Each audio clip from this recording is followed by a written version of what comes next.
عزيز سلامتنا تقبلوا فنوانات كاتاتلو خبرات عزبتنا نلوم ربع شدشة جنبوت كلتشن عيسان شدشان تدالوه حد الزيناتات حزلكم قريبا له مقتالكم بخبر عدم فلما كانت بتاتو ركب أمريكان إيرتران أبزير قوخناتات يغطل حوات أبزغ ربا أوان زعلفو السنة دكتور دبريتين يملس كسو سودان أديس أبا مسر زيبو لخصتات تبل دونالد ترامب إيران عدل بلان هاليواون أيفلتنيو ግብጽነት ወታደራዊ መንግስቲ ሱዳን ኣብ ኢትዮጵያ ዘቕረቦ ክሲ ዝድግፍ መግለፂ ውፅያ ምቁራጽ ተኽሲ ኣብ ቦትኡ ከም ዘሎ መራሕቲ ኩናት ኣሜሪካ ገሊጾም ሊባኖስ ሰላማውያን ነበርቲ ኣባይቶም ራሕሪሖም ይወፁ እዝን ካልእን ብዝርዝር ሒዘልኩም ቀሪብ ኣለኹ ክትከታተሉኒ በኽብሪ ዕድም ርክብ ኣሜሪካን ኤርትራን ኣብ ዘይርግኡ ኩነታት ይቕጽል ኣሎ እቲ ኣብ ዘቐረበ እዋን ኣብ መንጎ ኣሜሪካን ኤርትራን ክመሓየሽ ይኽእል እዩ ተባሂሉ ትፅቢት ዝግበረሉ ዘሎ ርክባት ኣብ ዘይርግፅ ኩነታት ኮይኑ ኣብ ዝቕፅለሉ ዘሎ እዋን ኣህግራውን ዘበውን ኣቓልቦ ይስዕብ ከም ዘሎ ተንተንቲ ይሕብሩ ተንታኒ ፖለቲካ ቀርኒ ኣፍሪቃ ጀት ትሮንቨል እቲ ኣሜሪካ ምስ ኤርትራ ዝምድና ንምምሕያሽ እትገብሮ ዘላ ፃዕሪ ምስቲ ኣብ ልዕሊ ፀጥታ ባሕሪ እናዓበየ ዝኸይ ዘሎ ሓደጋታት ዝተኣሳሰር ምዃኑ ይግለጽ ጀት ትራቨል ኣብ ዘቕረቦ ትንተና ነቲ ኣብ መንጎ ኢትዮጵያን ኤርትራን እናዓበየ ዝኸይ ዘሎ ወጥሪ እውን ዘጉልሕ ኮይኑ ኣሜሪካ ንግዳዊ መስመራት ቀይሕ ባሕርን ምውሓስ ዓለማዊ ውድድር ንምምካትን ኣብቲ ዝፅዕረሉ ዘሎ እዋን ምስ ኤርትራ ዘለዋ ርክብ ከተሕድስ ምህቃና ኣብቲ ድሮ ዘይርግኡ ኮይኑ ዝፀንሐ ዞባ ቀርኒ ኣፍሪቃ ንዘሎ ሓይሊ ሚዛን ክቐይርን ጂኦፖለቲካዊ ውድብ ክሕይልን ከም ዝኽእል ኣጠንቂቑ ብተወሳኺ ኣሜሪካ ኣብ ልዕልታ ኣብ ቀይሕ ባሕሪ ስትራቴጂካዊ ኣገዳስነት ዘለዋ ኤርትራ ኣንቢራቶ ዝነበረት እገዳ ተልዕሎ ከም ዘላ ሮይተርስ ሓቢሩ መንግስቲ ሱዳን ካብ ኢትዮጵያ ዝተበገሰ ሰብ ኣልቦ ነፈርቲ ኣብ ካርቱም መጥቃዕቲ ከም ዝፈጸመ ከሲሳ ነይራ እያ እታ ካብ ከተማ ባህር ዳር ተበጊሳ ዝበላ ድሮን ንመዕርፎ ነፈርቲ ካርቱም ዒላማ ከም ዝገበረ እዩ እቲ ብወገን ሱዳን ዝወፅእ መግለፂ ዝጠቅስ ኣዲስ ኣበባ ብወገና ትማሊ ኣብ ዝሃበቶ ምላሽ እዚ መሰረት ዘይብሉ ክሲ ብትእዛዛት ሓይልታት ወፃኢ ዘቐረበ እዮ ክትብል ነፂጋቶላ ሚኒስተር ጉዳያት ወፃኢ ኢትዮጵያ ኣብ ዘውፅኦ መግለፂ ብጀነራል አልቡርሃን ዝምራሕ ሓይልታት ሱዳን ንዕጡቃት ሕወሓት ናይ ኣፅዋርን ገንዘብን ደገፍ ከም ዝሃበ ምኽሳስ ዶባት ኢትዮጵያ በወገን ሱዳን ከም ተጣሐሰን ትዕግስት ክገብሩ ከም ዝመረጹን የመልክት እዞም ተጻብኦታት እዚኦም ከምኡውን ኣብ ዘቐረበ እዋን በወገን ሰበስልጣን ሓይልታት ሱዳን ዘቐረበ ተደጋጋሚ ክስታት ብድፊኢት ናይ ባዕሎም ተጻባኢ ኣጀንዳ ዘለዎም ናይ ወፃኢ ሓይልታት ዝተገብረዩ ይብል መግለፂ ናይቲ ሚኒስተር ኣዲስ ኣበባ ንህዝቢ ሱዳን ዘለዋ ደገፍ ብምግላጽ እቲ ኣብቲ ሃገር ዝቕፅል ዘሎ ኩናት ሓድሕድ ብልዝብ ክፍታሕ ከይፀውዐት ኣይሓለፈትን እቲ ዝተፈጸመ መጥቃዕቲ ብዘይ ግብረ መሲ ከም ዘይሕለፍ ዘጠንቀቐ ካርቱም ተቋማ ንምግላጽ ነቲ ኢትዮጵያ ዘሎ ኣምባሳደራ ከም ዝፅውዓቶ ኣፍሊጣላ ነዚ መግለፂ ዝሃቡ ኣፈኛ ሰራዊት ሱዳን ብርጋዴር ጀነራል ኣሲም ዓዋድን ሚኒስትር ጉዳያት ወፃኢ ሚሂ ኣልዲም ሳልምን ሕቡራት ኢማራት ዓረብን ኢትዮጵያን ነቶም ብጀነራል ዳጋሎ ዝምርሑ ሓይልታት ኣዲም ኣልሰሪዕ ይድግፎ ኣለዉ ክብል ከሲሶም ኣለዉ ንሓይልታት ኣልሰሪዕ ከም እትድግፍ እትኽሰስ ኢማራት ነዚ ዘቐረበላ ሓያል ሞርትዖታት ክትነፅጎ ብፅናሓ ይፍለጥ ግብፂ ነቲ ወታደራዊ መንግስቲ ሱዳን ኣብ ልዕሊ ኢትዮጵያ ዘቕረቦ ክሲ ዝድግፍ መግለፂ ኣውፅያ ወታደራዊ መንግስቲ ሱዳን ከም መዕርፎ ነፈርቲ ባህር ዳር ኢትዮጵያ ዝተወንጨፈ ሰብ ኣልቦ ነፈርቲ ባይትራክ ትማሊ ንሃገራዊ መዕርፎ ነፈርቲ ካርቱም ኣጥቂዐን ክብል መግለፂ ድሕሪ ምውፅኡ ሚኒስትር ጉዳያት ወፃኢ ግብፂ ነቲ መጥቃዕቲ ንኹንን ኢሉ ሚኒስትር ጉዳያት ወፃኢ ግብፂ እቲ መጥቃዕቲ ብቕሉዕን ልኡላውነትን ሱዳን ዝግህዝ ምዃኑ ድሕሪ ምግላጽ ንሲቪላውን ትሕተ ቅርፅን ድሕንነት ህዝቢ ሱዳንን ቀጥታዊ ሓደጋ ክብል ገሊፅዎ ወታደራዊ መንግስቲ ሱዳን በቀጥታ ብተዘዋዋሪ ደገፍ ብምሃብ እትፍለጥ ግብፂ ኣብ ውሽጣዊ ጉዳያት ሱዳን ዝኾነ ዓይነት ናይ ወፃኢ ኢድ ምትእትታው ክህሉ የብሉን ባህሊት እያ ሓድነትን ልኡላውን ግዝኣት ሓድነት ሱዳን ምኽባር ኣገዳሲ ምዃኑ ዘስመረሉ ሚኒስትር ጉዳያት ወፃኢ ግብፂ ብመሰረተ ሃገራዊ ሕግታት መትከላትን ቻርተር ሕቡራት ሃገራትን ሰናይ ጉርብትና ሙሉእ ክኸበር ፀዊዑ ሕወሓት ኣብ ዘቐረበ እዋን ብዘሕለፈ ውሳነ መሰረት ዝተኣከበ ቤት ምክሪ መንግስቲ ትግራይ ዶክተር ደብረጽዮን ገብረ ሚካኤል ፕሬዝደንት ትኽልል ክኸውን ከም ዝመረጾ መንግስታዊ ማዕከናት ዜና ትግራይ ኣፍሊጠን ኣብ መንጎ መንግስቲ ኢትዮጵያን ህዝባዊ ወያነ ሓርነት ትግራይን 23 ጥቅምቲ 2015 ዓመተ ምህረት ዝተበፅሐ ስምምዕ ፕሪቶርያ ስዕቡ ተወንዚፉ ዝጸንሐ ቤት ምክሪ መንግስቲ ትግራይ እስምምዕ መንግስቲ ኢትዮጵያ ዘፍረሶ ስሩዕ ስርሑ ጀሚሩሎ ይብል ቴሌቪዥን ትግራይ ኣብ ማሕበራዊ መራኸቢታት ዝዘርግሖ ሓበሬታ ብመሰረት እቲ ቤት ምክሪ ዘጽደቆ ኣጀንዳታት መረፃ ፕሬዝደንት ዝተኻየደ ኮይኑ ዶክተር ደብረጽዮን ገብረ ሚካኤል ብሓደ ተቃውሞ 3 ድምፂ ተዓቅቦ ብዝበድሐ ድምፂ ፕሬዝደንት መንግስቲ ትግራይ ኮይኑ ብምሻም ቃለ መሓላ ፈጺሙ ብወገን ኣዲስ ኣበባ ብዛዕባ እቲ ብሕወሓት ተወሲዱ ዘሎ ስጉምቲ ዛጊት ዝተዋሃበ ምላሽ የለን ተኾነ እዚ ናይ ሎሚ ስጉምቲ ነቲ ምስ ፈደራል መንግስቲ ዝጸንሐ ወጥሪ ከጋድዶ ትፅቢት ይግበር እዚ ናይ ትማሊ ኣኼባ ንወይዘሮ ኪሮስን ወይዘሮ ምሕረት በርሀን ከም ኣፈ ጉባኤ ምክትላት ገይሩ ከም ዝመረፀ እውን እቲ ጸብጻብ ይጠቅስ። ንውሳነ ህወሓት ክቃወም ፕሬዚደንት ግዝያዊ ምምሕዳር ትግራይ ኮይኑ ከገልግል ዝጸንሐ ሌተና ጀነራል ታደሰ ወረደ ትማሊ ሶንያ ማስዮ ኣብ ፌስቡክ ኣብ ዘውፅኦ መግለጺ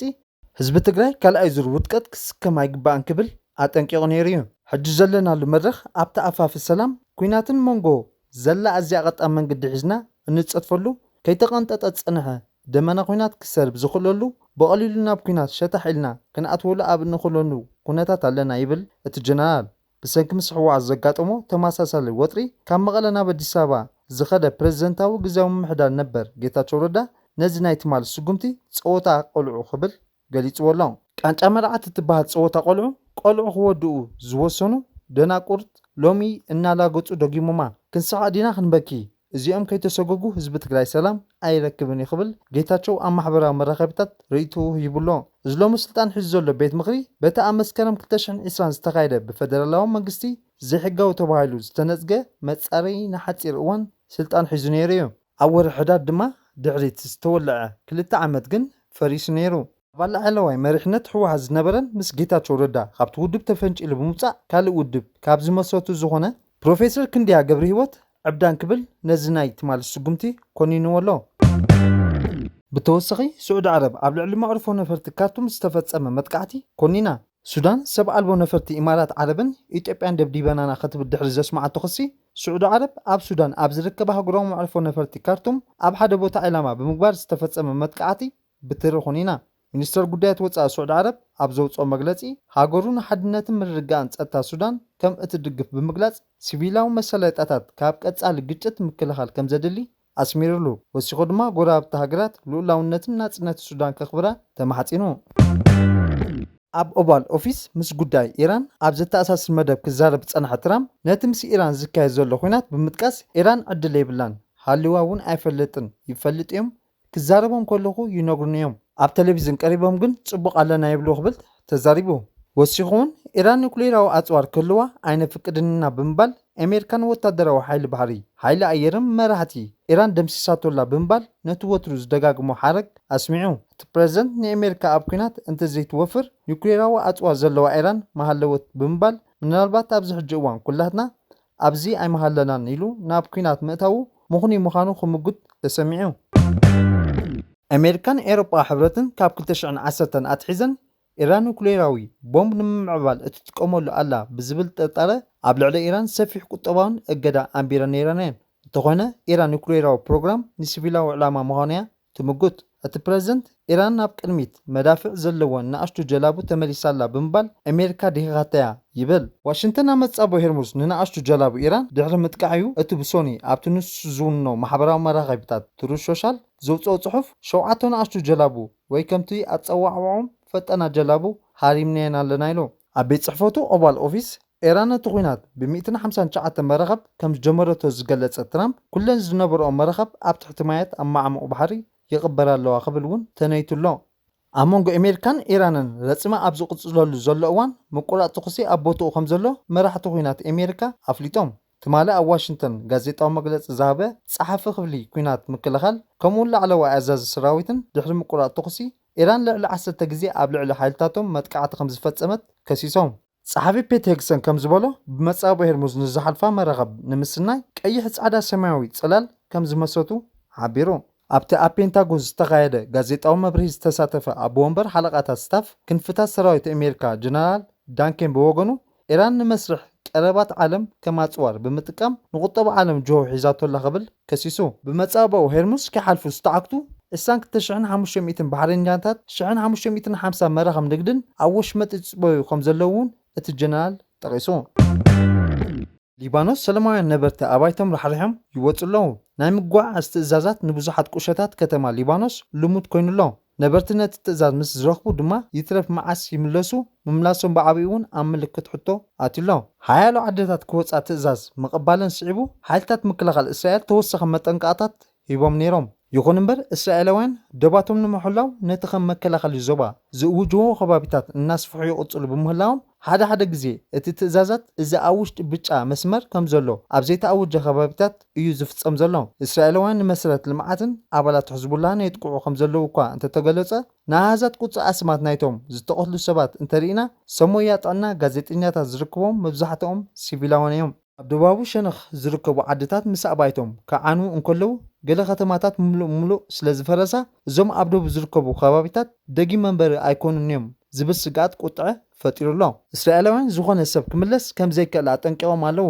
ሊባኖስ ግን ዝጸንሕሉ ቦታ ስለ ዘይብሎም ክምለሱ ይደልዩ። እቲ ኩነታት ኣዝዩ ዘስካሕክሕን እናኾነ ይኸይድ ከም ዘሎ እዩ ዝግለጽ ዘሎ። ሓድሽ ዝተመዘዘ ሓላፊ ሓይሊ ኣየር እስራኤል ሜጀር ጀነራል ኦመር ቲሽለር ኣብዚ እዋን እዚ እናወሰኺ ዝኸይድ ዘሎ ዞባዊ ወጥሪ ኣድላይ እንተኮይኑ ንመላእ መራኸብ ነፈርቲ ውግእ ኣንጻር ኢራን ከተዋፍር ሙሉእ ድልውቲ ምዃና ገሊጹ። እቲ ኣዋጅ ኣብ ውሽጢ ሓይሊ ኣየር እስራኤል ዝለዓለ ደረጃ ስርሒታዊ ድልውነት ከም ዘሎ ዘመልክት ኮይኑ ሰበስልጣን እቲ ኩነታት ጸጥታ ዝያዳ እንተተበላሽዩ ሰፊሕ ውጥን ምላሽ ኣየር ኣብ ቦትኡ ከም ዘሎ ይሕብሩ። እዚ መግለጺ ኣብ መላእቲ ዞባ ወጥሪ ልዑል ኮይኑ ኣብ ዝቕጽለሉ ዘሎ እዋን ዝወፀ ኮይኑ ዝኾነ ሙሉእ ምውፋር መራኸብ ነፈርቲ ውግእ እስራኤል ሰፊሕ ዞባዊ ሳዕቤን ዘለዎ ዓብ ምዕባለ ከም ዘውክል ወታደራዊ ተንተንቲ የጠንቀቑ። በይናዊ ምቁራጽ ዝተኣወጀ ተኽሲ ሩስያን ዩክሬንን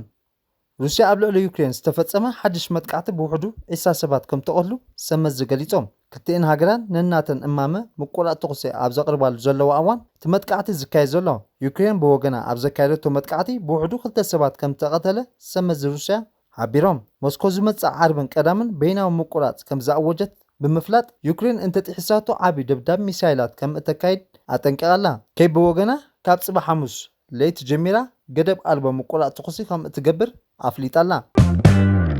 ኣሜሪካ ሕጅው ንኢራን ተጠንቅቕ። ሚኒስትር ምክልኻል ኣሜሪካ ፔት ሄግሰን ኢራን ንግዳዊ መራኸብ እንተደኣ ኣጥቂዓ ወሳኒ ወታደራዊ ምላሽ ክስዕብ ምዃኑ ብትሪ ኣጠንቂቑ። እቲ ሚኒስተር ነዚ ዝበለ ኣብ ወሰንቲ ዓለማዊ መስመራት መራኸብ ወጥሪ እናወሳኺ ኣብ ዝኸደሉ ዘሎ እዋን ኮይኑ ኢራን ኣብ ልዕሊ መራኸብ ዝኾነ ይኹን መጥቃዕቲ እንተፈንያ ኣሜሪካ ከም ዘይትዕገሳ ጸብጸባት ኣልጀዚራ ይሕብር። እዚ መንጠቀቕታ እዚ ኣብ መንጎ ዋሽንግተንን ቴሄራን ምስ ሰሓብ ቃላት እናወሰኸን ኣብ ኣገዳሲ መስመራት ማያት ስክፍታታት ጸጥታ እናዓበየ ኣብ ዝኸደሉ ዘሎ እዋን እዩ። ብተወሳኺ ሚኒስትር ጉዳያት ወጻኢ ኢራን ኣባስ ኣራክቺ ምስ ቻይናዊ መዘንኡ ወሳኒ ዘተ ንምክያድ ናብ ቤጂን ተጓዒዙ። እዚ ኣኼባ ኣብ መንጎ ኢራንን ቻይናን ዝካየድ ዘሎ ዲፕሎማስያዊ ጻዕርታት ዘጉልሕ እዩ። ምንጭታት ዲፕሎማስያዊ ካብ ኢትዮጵያ ይገልጽዎ ከም ዘለዉ ልኡኽ ኤምባሲ ኣሜሪካ ኣብ ኣዲስ ኣበባ ንዘተ ኣብ ሰሙን 2 ግዜ ናብ መቐለ ከም ዝገሸ ይሕበር። ኣብ ቀዳማይ ጉዕዞ ላዕለዋይ ልኡኽ ኤምባሲ ኣሜሪካ ኣብ ኣዲስ ኣበባ ኣብ ዝሓለፈ መዓልታት ንኽልተ ዙርያ ናብ መቐለ ብምኻድ ምስ ዝተፈላለዩ መራሕቲ ዞባታት ተኸታታሊ ዝርርብ ኣካይዱ ምንባሩ ክግለጽ ጸኒሕሎ። ካብ ምንጭታት ዲፕሎማሲ ይግለጽ ከም ዘሎ ድማ እቲ ልኡኽ ኣብ ዝሓለፈ ሰሙን ኣብ ዘካይዶ ፈላማይ ናይ ምምላስ ተመዛበልትን ምምላስ ልኡላውነትን ጉዕዞ ምስ ፕረዚደንት ግዜያዊ ምምሕዳር ትግራይ ሌተና ጀነራል ታደሰ ወረደ ኣብ እዋናዊ ክልላዊ ጉዳያትን ሰፊሕ ምምኻር ኣካይድ ተባሂሉ ይሕበር። ካልኣይ ዙር ጉዕዞኡ ፍሉይ ዕላምኡ ኣብ ዝምልከት እውን ኣብቲ ትማል ዝተኻየደ ካልኣይ ዙር ጉዕዞ መራሕቲ ሕወሓትን ጀነራላት ኣዘዝቲ ሰራዊትን እውን ዝተሳተፈ ምንባሩ ዝግለጽ ዘሎ። እዚ ጉዕዞ እዚ ካብቲ ቅድሚ ሕጂ ዲፕሎማስያዊ ወጥሪ ንምቅላስ ዝገብርዎ ዝነበሩ ልሙድ ምብጻሕ ዝተፈለየ ምዃኑ እውን ምንጭታት ዲፕሎማሲ ይጠቕሱ። ክቡራት ተዓዘብትና ናይ ሎሚ ነበረ መደባትና ነዚ ይመስል። ቁጥፉን እዋናውን ሓበሬታ ክትረኽቡ ላይክ፣ ሼር፣ ኮመንት፣ ሰብስክራይብ ትገብሩ ብኽብሪ ዕድም ሰሰናየ